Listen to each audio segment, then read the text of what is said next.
Hello, everyone, and welcome to the Brand Fortress HQ podcast. This is one of our Tactics Tuesday episodes, and today we are talking all about the art of smart pricing. And this is one of those areas where we think that there's a lot of opportunity for brands as they fortify on Amazon and beyond. And so to kind of kick us off, Mike, I'm going to kick it over to you because I think that you have an amazing story that really illustrates this point as we think about smart pricing. Yeah, absolutely. So I've been selling on Amazon for close to 10 years now, but prior to that, I had been selling online for quite a long time. And one of the companies that I sold for was Amsoil, which is a synthetic lubricants company. They did high efficiency filters and super long drain synthetic oils, that sort of thing.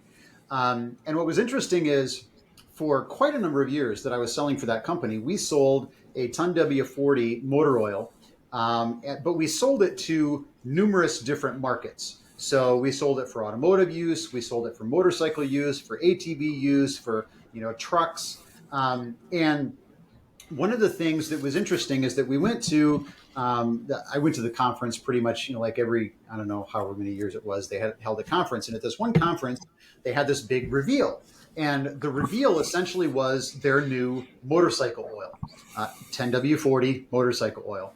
And they went through this whole thing, and they were showing us the specs and how it compared against the other products in the category and how great it was for motorcycles, and was super awesome for clutch and slippage issues and things like that.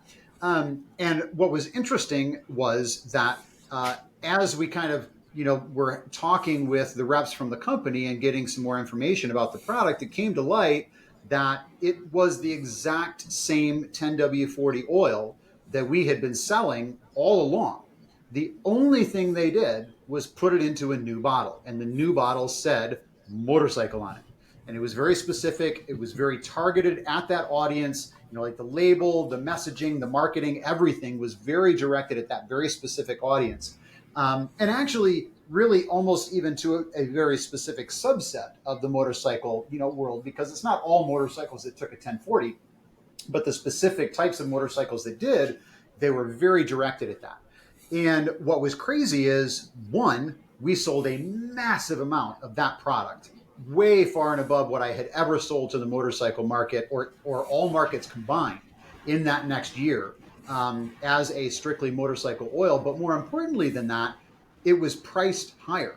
Like that product, the very same oil, they put it in a new bottle, they marketed it specifically to motorcycle users, and they priced it, I want to say it was like 25% higher than the automotive oil, which was the exact same product.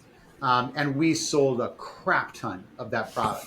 And so it was just one of the very early, opportunities that I had to see just how important it is, number one, to know the audience that you're selling to, and possibly to take a single product and divide it amongst multiple audiences and target them independently of each other, but also considering what should the price point be for that market. Because it's not just the product that determines the pricing, it's who you're selling it to that determines the pricing. And that was just a really good example, I thought, and it was a good learning experience for me early on. Yeah, I think that's such a great example. And I mean, I just want to double click on a couple of things that you pointed out there is, one, a big part of pricing is not necessarily the product itself, but it's, how you're speaking to that audience. So, in that story that you shared, I mean, I can imagine, the brands listening to this and, thinking about what it would be like if they could just raise their prices 25% overnight.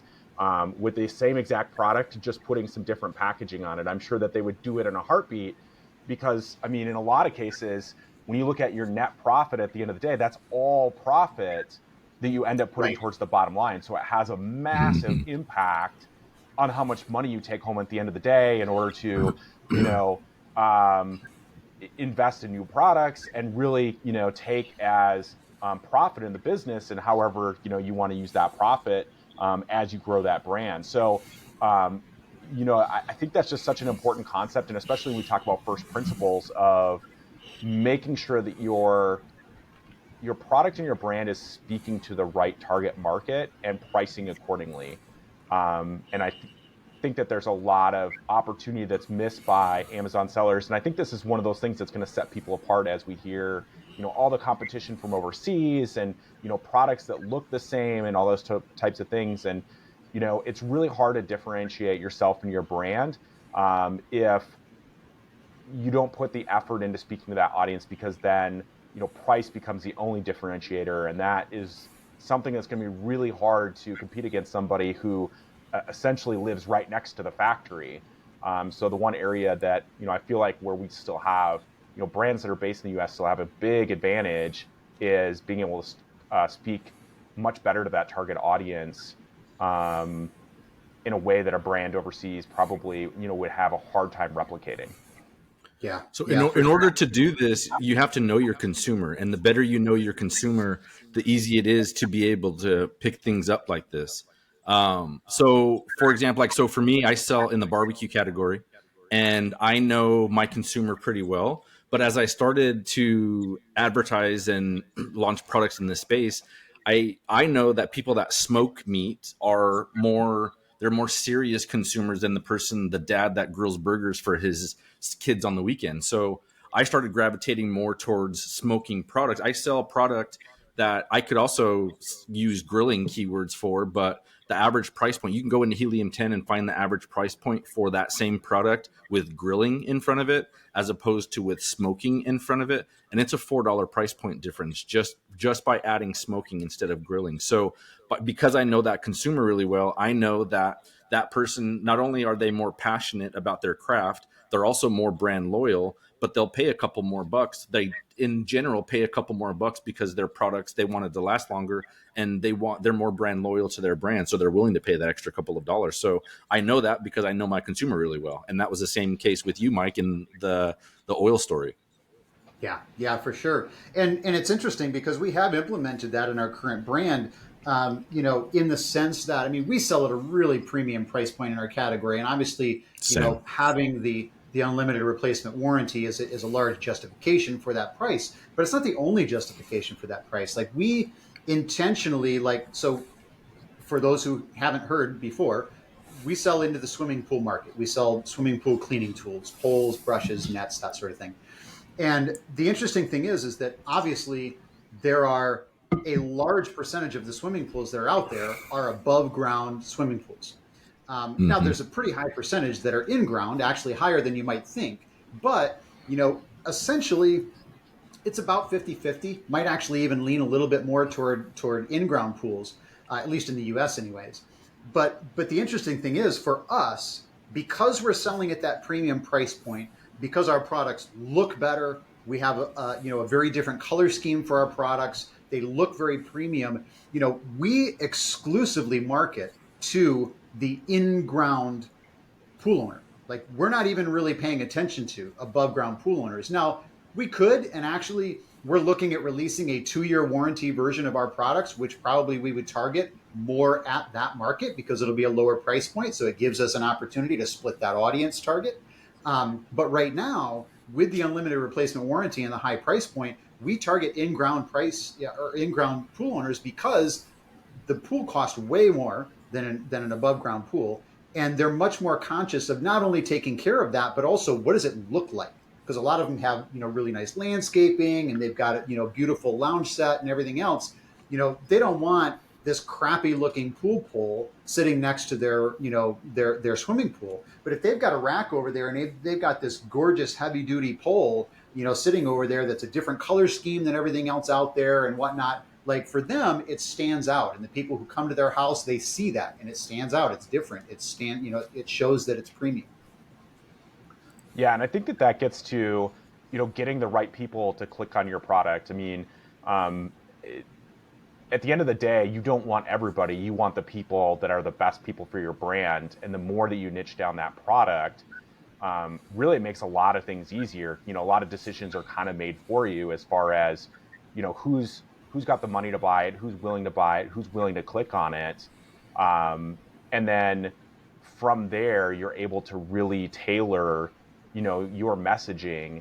And again, this isn't just for a brand, it's all the way down to the product level. And I think that, Mike, that's such a good example where you could have the same brand with kind of two different product lines.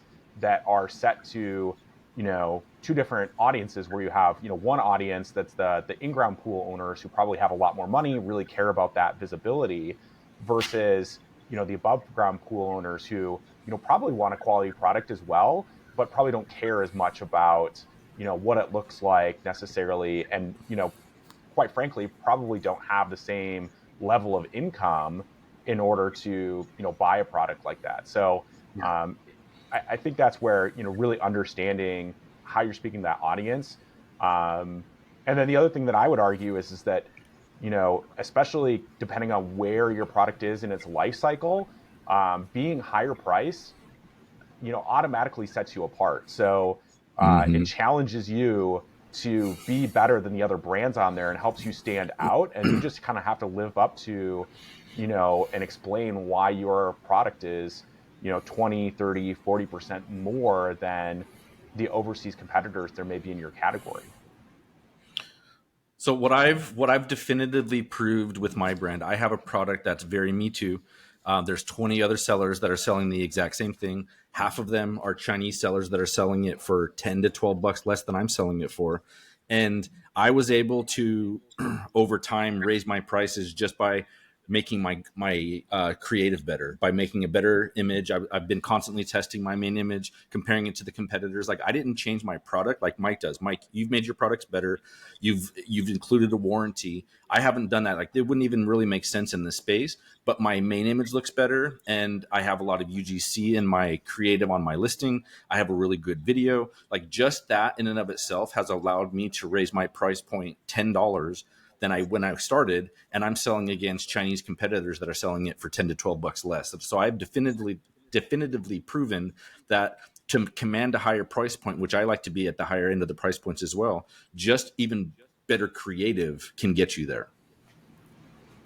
Yeah, and I think too, it's interesting there is that one, I think it's easy to overlook just how drastic an improvement in your actual profit margin percentage you're seeing when you have an increase, in your price point. Because if you think about it, if the profit on your product is only 30%, but you raise the price, say 20, 30% over the retail price, you might be doubling your profit margin. Like, I mean, Yeah. it's drastic. It's really significant, which affects all sorts of things. Like, it all cascades down, right? Because that's not only cash flow, right? If you're doubling the amount of profit you make on every product, cash flow changes in an incredible way. Mm-hmm. Giving you much more room in terms of being ready to place another order for the next round. Having less chance of stockouts because you don't have the money to buy the product. Whatever.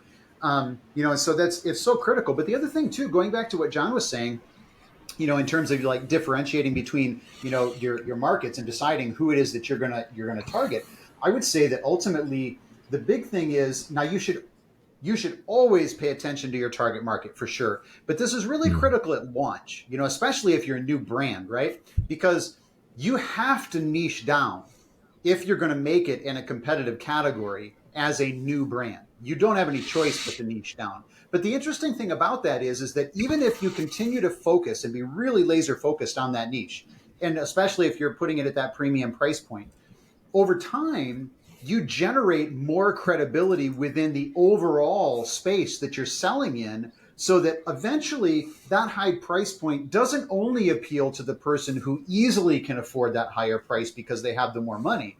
You start appealing to that customer who doesn't necessarily have the money for that, but they do have the mindset to spend that money. But they're waiting to make sure that the product they're buying at that price point is credible. Whereas somebody who can afford to just throw that money out there, but they just kind of believe in that idea of paying the higher price for the better product, you start expanding your audience, even if you don't change your messaging at all, because eventually it just expands out into those lower income buyers who recognize the credibility and are willing to pay that price point now that they wouldn't have earlier because you didn't have that credibility. Well, I think the other, kind of, so a few things that come to my mind as far as that halo effect that comes from a higher price point is, first of all, you kind of weed out a lot of quite frankly, the problem customers that That are leave going to leave you the bad very reviews. frustrating Yep. 1-star reviews Hmm. and then return the product because they couldn't be bothered to, read instructions that were in, 30 or 40 point font with, Right. pictures that all but does it for them. So one, it weeds them out, but then two, from a cash perspective, but then think about all the things that you can invest in your brand if you have those higher margins where now you can afford, much better creative. Now you can afford to, provide more value for your customers, whether that be, through, education. Maybe that's, something that is entertaining to them. Or it might be just something where you're able to just surprise them in a way that they didn't anticipate. Um, that has such a dramatic impact, especially on Amazon, where I feel like, we're still in the early days of transitioning from sellers of products to builders of brands on the Yeah. Amazon platform. For sure. For Mhm. sure. I think we're definitely at the early stage of that. But at the same time, it's important to recognize that we are at the early stage of that, which means, if you start doing that now, you're ahead of the curve. If you Right. wait and you're not building a brand, you're going to be behind the curve, and it's going to be way harder when, everybody starts acting in that way, because you're going to have to be successful on the platform. You're not really going to have a choice in that matter. But something else that I think is important to pay attention to also is when you're looking at the price point that you're selling at. So one, you were talking about, you're kind of weeding out, of customers, right? Which is important. And I would say that our premium price point, we definitely see the quality of customer that we have is very different from the quality of customer that we see for other products in our category.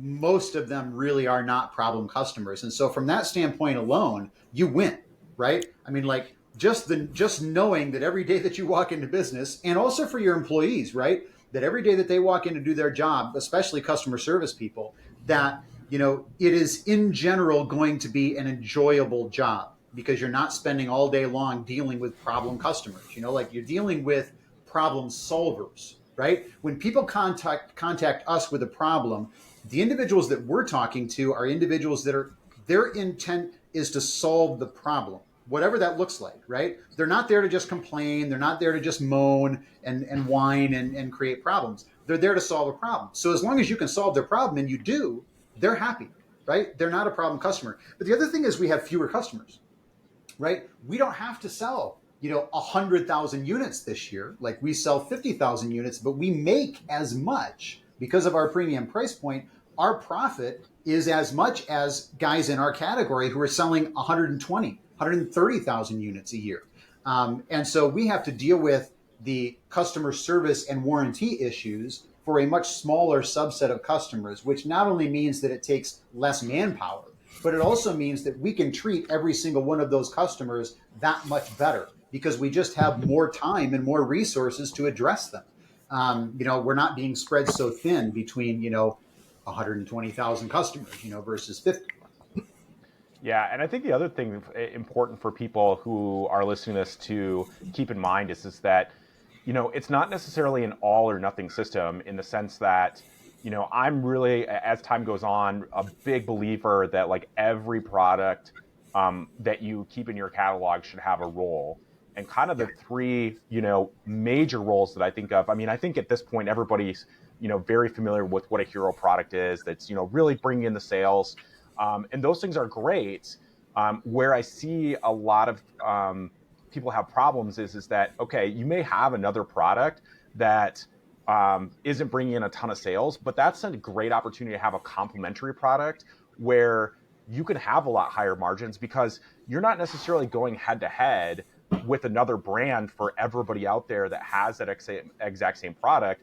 Really, what you're looking at is incremental sales on somebody who already loves your brand, and they want to buy from your brand that solution that solves their problem. So you can charge, 20, 30, 40% more than, what your other competitors are charging out there.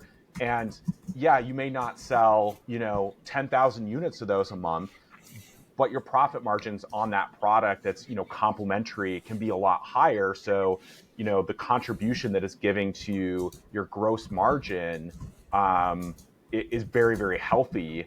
And so each product can have a different role. And you could have products on the other end too, where you could have products where you're selling basically at break even. They can still be premium products. but you know that those are the ones that are popular and are really just bringing people into your brand in order to get them some hands-on experience with your brand, so that way you can let your complementary products and other hero products maybe even do the heavy lifting when it comes to your net profit margin. So having different roles for different products, I think, also gives you a lot more flexibility in how you price things.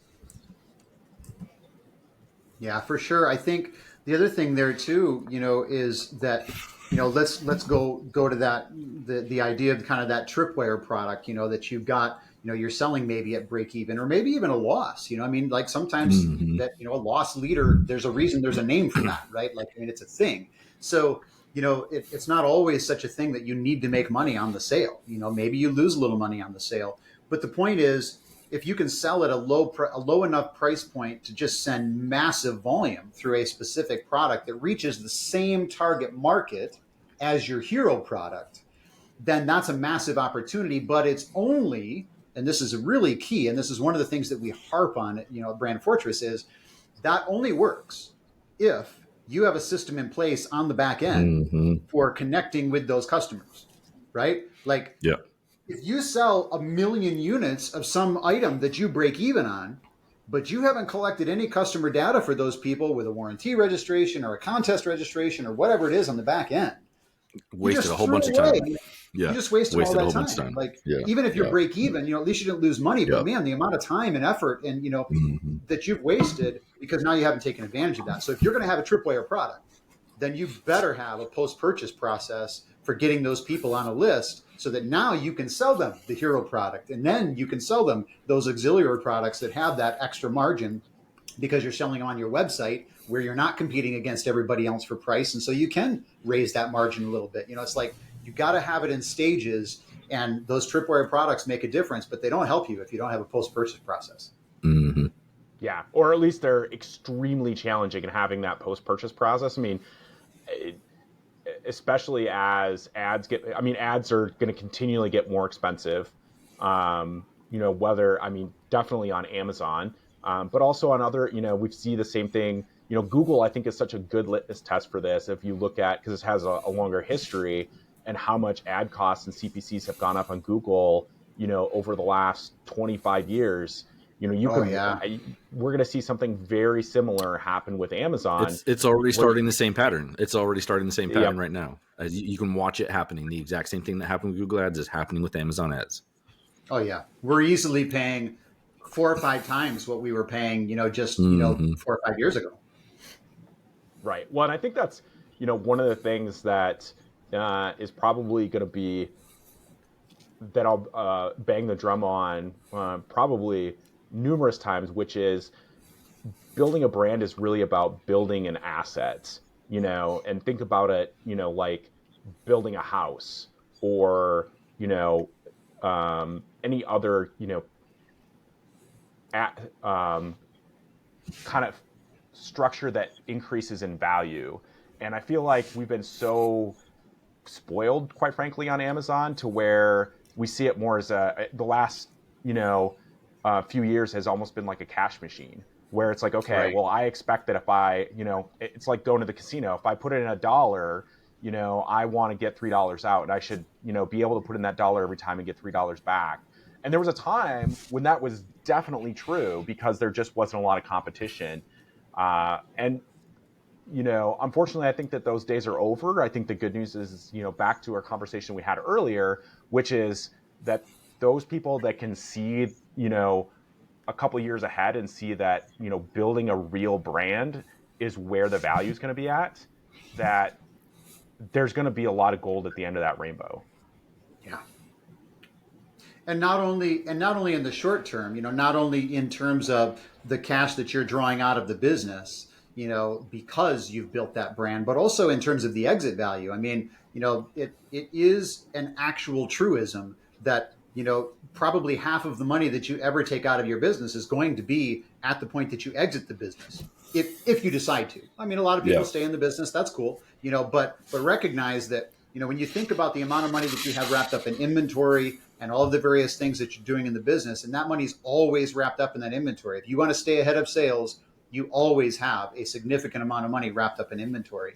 And so, not only at the point of exit are you getting a multiple on the money that's coming out of that business, but they're going to buy your inventory. You get all that money back. That's a large cash influx right at the point of exit. So, but the thing is, at this point, if you haven't built a brand, then your exit value is going to be way lower than if you have actually built a solid brand that has a following, that has loyal customers, that has a subscriber list, that has, a social media following, that has all of these things, outside of Amazon.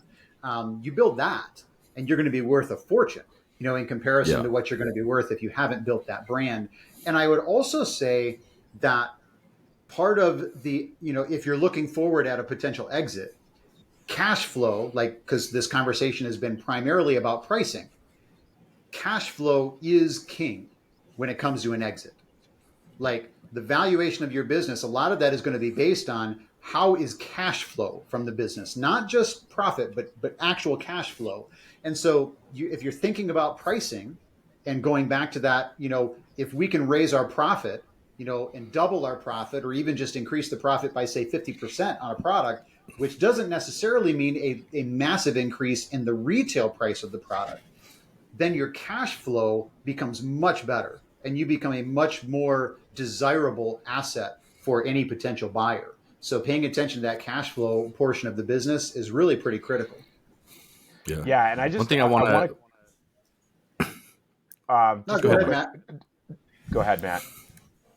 Well, one thing that I wanted to go back on, one thing that I was thinking of that I didn't chime in, but Mike said if you don't have a good post-purchase funnel in place, then things like a tripwire product doesn't do any good.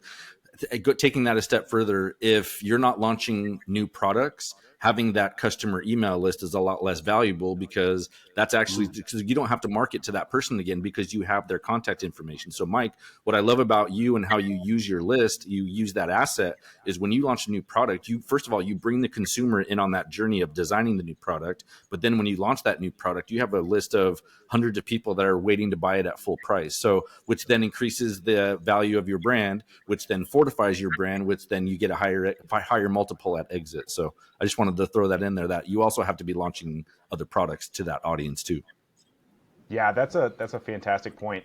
And the other thing that I was going to say is, just to give an example, what you're talking about, Mike, because people hear, oh, in order to get 50% more profit, I need to increase my price by 50%. Well, you could take a simple example of, let's say you have a product that's at, $20 and you raise that price to $25. Well, if your if your net profit margin was $5 and now you increase the price, from $20 to $25, so you increased it by $5, you've doubled your net profit without changing anything else about that product. Right. And I think, so we've talked a lot about, the art of pricing and how important it is both at a brand and a strategic level. The takeaway that I'd have for people as we kind of wrap up this conversation is test your pricing.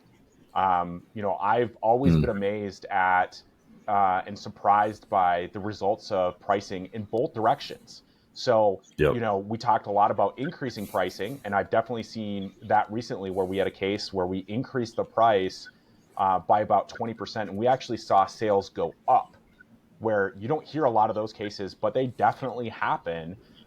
So you want to test. And then the other side of things, you really have to look at what's that net result. And if you lower your price by a couple of dollars, you may get enough sales velocity to make up for that reduction in price. And so, pricing is one of the biggest levers to pull.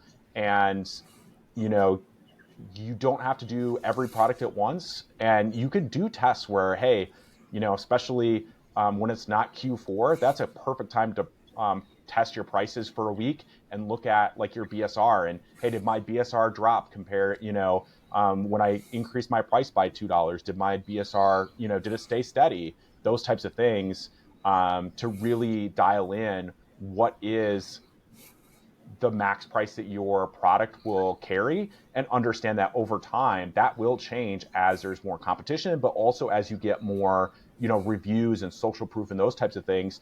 You can demand a higher price point if you have, 1,000 reviews instead of 200 reviews.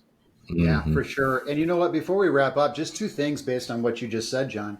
So one, I really like that idea of paying very close attention to the BSR. I was actually just talking to somebody the other day about this because, if you change your pricing and the only thing you pay attention to is how many more sales did I make at this additional profit, assuming you make more sales or less sales, whichever.